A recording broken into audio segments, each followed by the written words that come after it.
أعوذ بالله من الشيطان الرجيم بسم الله الرحمن الرحيم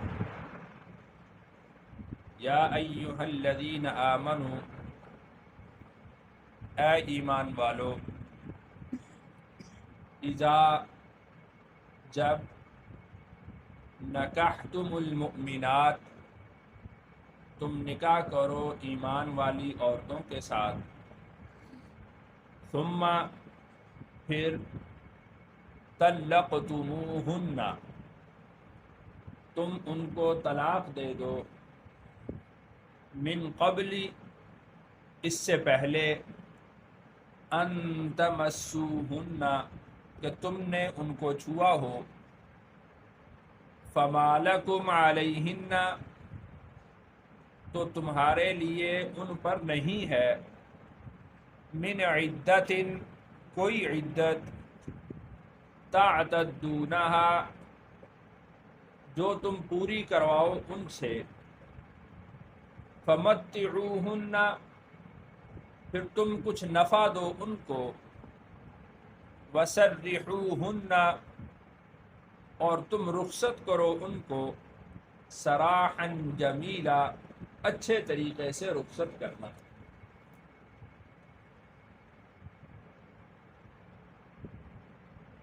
کچھ آیات قبل اللہ تعالیٰ نے ازواج مطہرات سے خطاب کیا تھا اور ان کے احکام بیان فرمائے تھے، پھر اسی مناسبت سے درمیان میں کچھ دوسرے احکام آئے۔ اس آیت میں جو بنیادی طور پر اس کا شان نزول ہے وہ یہ ہے کہ آپ صلی اللہ علیہ وسلم نے ایک عورت سے نکاح کیا۔ جب آپ علیہ الصلوۃ والسلام نے اس عورت سے قربت کرنا چاہی تو اس نے کہا کہ میں آپ سے اللہ کی پناہ مانگتی ہوں۔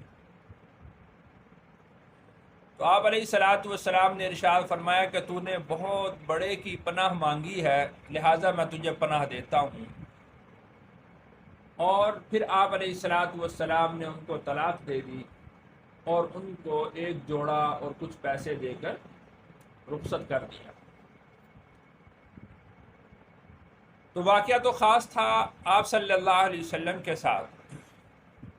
اللہ تعالیٰ نے خطاب فرمایا یا ایہا الذین آمنو کے ساتھ کہ اے ایمان والو۔ اس کا مطلب یہ ہے کہ یہ حکم صرف آپ علیہ الصلوۃ والسلام کے ساتھ خاص نہیں ہے، بلکہ کوئی بھی ایمان والا شخص جس نے کسی عورت سے نکاح کیا ہو اور نکاح کے بعد رخصتی سے قبل اس کو اگر طلاق دے دیتا ہے، پھر اس کی دو صورتیں ہوں گی۔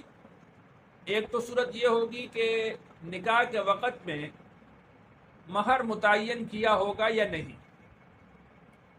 اگر اس کا مہر متعین کیا ہوا ہو تو اس کا بھی اللہ تعالیٰ نے قرآن مجید میں ایک حکم ارشاد فرمایا ہے کہ نصف الفریضہ، جو مہر متعین کیا ہے اس کا نصف دینا ہوگا۔ اور اگر مہر متعین نہ کیا ہو تو اپنی حیثیت کے مطابق، رواج کے مطابق اس کو کچھ نہ کچھ نفع دے، کچھ جوڑے پیسے، یعنی کوئی کپڑے کا جوڑا دے دے، کچھ جوتا دے دے، کچھ پیسے دے دے، اور ان کو اس سے اپنے سے جدا کر دے، رخصت کر دے۔ اور چونکہ قربت نہیں ہوئی تو اس وجہ سے اس پر کوئی عدت بھی نہیں ہوگی۔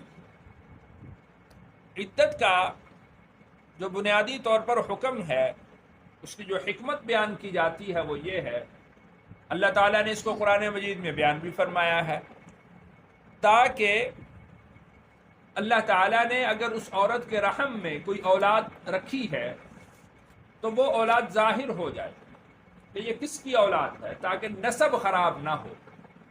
اور جیسا کہ ہم پہلے پڑھ بھی چکے ہیں کہ جو شخص جس کا بیٹا ہے اس کو اسی کے باپ سے پکارا جائے گا۔ اگر اس طرح عدت نہ ہو تو پھر تو معلوم ہی نہیں ہوگا کہ یہ جو بچہ پیدا ہوا ہے یہ پچھلے شوہر کا ہے یا یہ جس کے ساتھ نیا نکاح ہوا تھا اس کا ہے۔ تو اس وجہ سے عدت کا حکم رکھا گیا ہے۔ عدت کے تفصیلی احکام بھی اللہ تعالیٰ نے قرآن مجید میں بیان فرمائے ہیں کہ خاتون یا تو وہ حاملہ ہوگی یا حاملہ نہیں ہوگی. اگر وہ حاملہ ہے تو اس کی عدت وضع حمل ہے، بچے کی پیدائش تک اس کی عدت ہے. اب بھلے وہ 10 دن کے بعد بچہ پیدا ہو جائے، بھلے وہ 8 مہینے کے بعد بچہ پیدا ہو، بھلے وہ 9 مہینے کے بعد بچہ پیدا ہو، تو جب تک بچہ پیدا نہیں ہوگا اس وقت تک اس کی عدت مکمل نہیں ہوگی. اور دوسرا یہ ہے کہ اس عورت کو حیض آتا ہو، تو اگر حیض آتا ہو تو طلاق والی کو اس کی عدت وہ 3 حیض ہے، اور اگر حیض نہیں آتا تو پھر 3 مہینے اس کی عدت ہے. تو اللہ تعالیٰ نے یہ احکام قرآن مجید میں بیان فرمائے. تو یہاں پر جو مسئلہ ہے وہ یہ ہے کہ ثم طلقتموہن من قبل ان تمسوہن، کہ تم نے ان کو طلاق دے دی قبل اس کے کہ تم نے ان کو چھوا ہو، یعنی ان سے قربت نہیں ہوئی. تو فما لکم علیہن من عدہ، تو اس سے چونکہ قربت نہیں ہوئی تو اس وجہ سے اس عورت پر کوئی عدت بھی نہیں ہے. ادھر طلاق ہوئی اور ادھر نکاح ہو سکتا ہے. اور اسی طریقہ سے اگر خلوت صحیحہ ہو جائے، خلوت صحیحہ کا معنی یہ ہے کہ قربت سے کوئی چیز مانع نہ ہو. میاں بیوی ہیں، دونوں الگ کمرے میں چلے گئے ہیں، الگ جگہ پر چلے گئے ہیں، اس کو خلوت صحیحہ کہا جائے گا. تو خلوت صحیحہ کی وجہ سے بھی یہی حکم لاگو ہوگا کہ وہ قربت ہو چکی ہے. خلوت صحیحہ کی وجہ سے قربت کا حکم لگایا جائے گا کہ وہ ان پر قربت ہو چکی ہے، تو لہذا اس پر عدت ہوگی. اگر خلوت صحیحہ بھی نہیں ہوئی تو پھر یہ حکم ہوگا ثم طلقتموہن من قبل ان تمسوہن فما لکم علیہن من عدت تعتدونها، کہ ان پر پھر کوئی عدت نہیں ہے کہ جس کو تم پورا کرواؤ. فمتعوہن وسرحوہن سراحا جمیلا، پھر تم ان کو کچھ نفع دو اور ان کو اچھے طریقے سے رخصت کرو.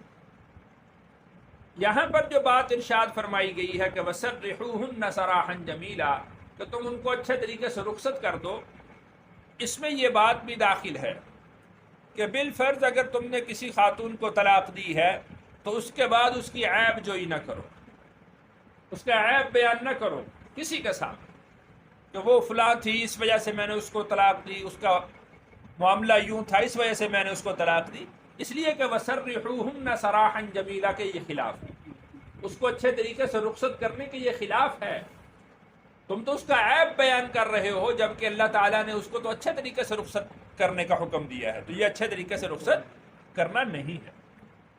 یا ایھا النبی، اے نبی صلی اللہ علیہ وسلم، انا احللنا لک، بے شک ہم نے حلال کر دیا آپ کے لیے، ازواجک، آپ کی بیویوں کو، اللاتی آتیت اجورہن، ان بیویوں کو کہ جن کو آپ مہر ادا کر چکے، وما ملکت یمینک، اور ان عورتوں کو کہ جن کے مالک ہوئے تمہارے داہنے ہاتھ یعنی بانیاں، مما افاء اللہ علیک، ان میں سے جو اللہ نے تمہارے ہاتھ لگائیں، وبنات عمک، اور تمہارے چچا کی بیٹیاں، وبنات عماتک، اور تمہاری پھپھو کی بیٹیاں، وبنات خالک، اور تمہارے ماموں کی بیٹیاں، وبنات خالاتک، اور تمہاری خالاؤں کی بیٹیاں، اللاتی ہاجرن معک، وہ بیٹیاں کہ جنہوں نے تمہارے ساتھ ہجرت کی ہے. یہاں پر جو بات ارشاد فرمائی گئی، یہ تو ظاہر ہے کہ ان خواتین کے ساتھ نکاح ہو سکتا ہے، وہ رسول اللہ صلی اللہ علیہ وسلم ہو یا کوئی بھی دوسرا شخص ہو. تو چچا کی بیٹی اس کے لیے غیر محرم ہے، پھپھو کی بیٹی غیر محرم ہے، ماموں کی بیٹی غیر محرم ہے، اور خالہ کی بیٹی غیر محرم ہے. وہ بھلے اس کو بھائی کہیں اور یہ ان کو بہن کہتا ہو، لیکن اس کا حکم شرعی طور پر غیر محرم کا ہی حکم ہے اور ان کے ساتھ نکاح ہو سکتا ہے۔ رسول اللہ صلی اللہ علیہ وسلم کو اللہ تعالیٰ نے آگے ایک بات ارشاد فرمائی ہے، وہ یہ کہ اللاتی ہاجرن معک، وہ خواتین کے جنہوں نے آپ کے ساتھ ہجرت کی ہو، اس لیے کہ جب آپ علیہ الصلاۃ والسلام نے ہجرت فرمائی تو اس وقت ایمان کے لیے ہجرت شرط تھی، تو جن خواتین نے آپ کے ساتھ ہجرت کی ہے آپ ان میں سے جس کے ساتھ نکاح کرنا چاہیں انا احللنا لک، ہم نے اس خاتون کو آپ کے لیے حلال کر دیا ہے، بھلے اس کا یعنی وہ کوئی بھی رشتہ ہو۔ وامرأۃ مؤمنۃ، اور اسی طرح ایمان والی عورتیں، ان وہبت نفسها للنبی، اگر وہ ہبہ کر دیں اپنی ذات کو نبی کے لیے۔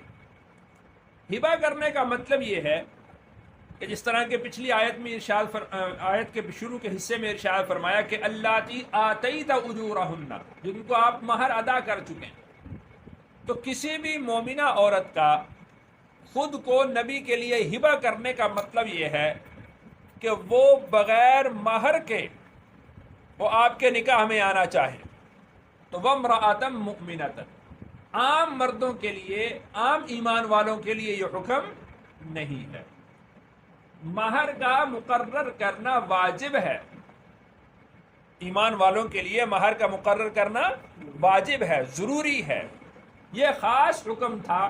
آگے اس کو اللہ تعالیٰ نے ارشاد بھی فرمایا ہے، یہ خاص حکم تھا نبی کریم صلی اللہ علیہ وسلم کے لیے کہ اگر کوئی عورت خود کو بغیر مہر کے وہ نبی کریم صلی اللہ علیہ وسلم کی یعنی ملکیت میں دینا چاہتی ہے، خود کو ہبہ کرنا چاہتی ہے تو وہ کر سکتی ہے۔ اس کے ساتھ شرط ارشاد فرمائی کہ ان اراد النبی، اگر ارادہ کرے نبی، ان یستنکحھا، کہ نبی اس سے نکاح کرنا چاہیں۔ وہ تو ہبہ کرنا چاہتی ہے، لیکن اگر نبی اس کے ساتھ نکاح کا ارادہ نہیں کرتے تو وہ آپ کے لیے پھر کیسے حلال ہوگی؟ ہاں اگر نبی بھی چاہیں کہ میں اس سے نکاح کر لوں اور وہ خود اپنا آپ ہبہ کر دے آپ علیہ الصلاۃ والسلام کو، تو وہ آپ کے لیے جائز ہے۔ انا احللنا لک، وہ ہم نے آپ کے لیے حلال کر دی ہے۔ خالصۃ لک، یہ خاص ہے حکم آپ کے لیے، من دون المؤمنین، ایمان والوں کے علاوہ، یعنی یہ حکم ایمان والوں کے لیے نہیں ہے، عام مومنین کے لیے یہ حکم نہیں ہے، بلکہ یہ حکم رسول اللہ صلی اللہ علیہ وسلم کی ذات اقدس کے لیے خاص تھا۔ جیسا کہ میں عرض کر چکا ہوں کہ عام مومنوں کے لیے حکم یہ ہے کہ وہ مہر کو متعین کریں، مہر کا متعین کرنا واجب ہے، اور اگر کوئی شخص مہر متعین نہیں کرتا تو 10 درہم کی مقدار مہر شریعت نے مقرر کر دیا کہ 10 درہم کی قیمت اس کو ادا کرے گا۔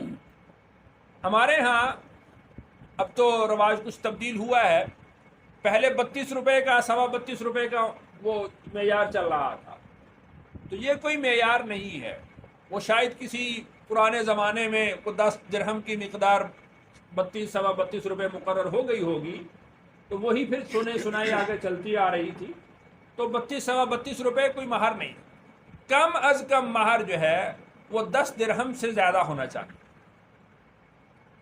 قد علمنا، ہم جانتے ہیں، ما فرضنا علیہم، جو مقرر کیا ہے ہم نے ان پر۔ وہ جو ما فرضنا علیہم ہے تو اس کی جو تفصیل ہے وہ یہ ہے کہ 10 درہم، یعنی ہم جانتے ہیں جو کچھ ہم نے مقرر کر دیا ہے ان کے لیے، یعنی ایک جو سٹینڈرڈ بنا دیا ہے، ایک معیار بنا دیا ہے، ہم اس کو جانتے ہیں، اور وہ کتنا ہے؟ 10 درہم۔ 10 درہم سے کم مہر نہیں ہونا چاہیے۔ فی ازواجہم، ان کی بیویوں میں، وما ملکت ایمانہم، اور ان میں کہ جن کے مالک ہوئے ان کے داہنے ہاتھ، لکی لا یکون، تاکہ نہ ہو، علیک حرج، آپ پر کسی قسم کی کوئی تنگی، مہر کے مقرر کرنے میں آپ پر ہم نے کوئی تنگی نہیں رکھی، عام مومنوں کے لیے ہم نے یہ حکم کر دیا ہے۔ وَكَانَ اللَّهُ غَفُورًا رَحِيمًا، اور اللہ تعالیٰ معاف کرنے والے ہیں، رحم کرنے والے ہیں۔ یہاں پر بات آئی ہے مہر کی، تو مسئلہ یہ سن لیں کہ مہر کا ادا کرنا ضروری ہے، مہر کا ادا کرنا ضروری ہے۔ علماء نے لکھا ہے یہ شوہر پر عورت کا قرض ہوتا ہے۔ اگر کوئی شخص فوت ہو جاتا ہے تو اس کی وراثت میں سے، ترکہ میں سے پہلے اس کے جو قرض ادا کیے جاتے ہیں اس میں سے اس کا مہر بھی ادا کیا جائے۔ ہمارے ہاں وہ معاشرے کے اندر یہ رواج اس طرح سے ہے کہ مہر جو ہوتا ہے وہ شوہر سے لے کر بیوی کو دیا جاتا ہے اور بیوی اس کو ہاتھ لگا کے واپس کر دیتی ہے۔ یہ طریقہ درست نہیں ہے۔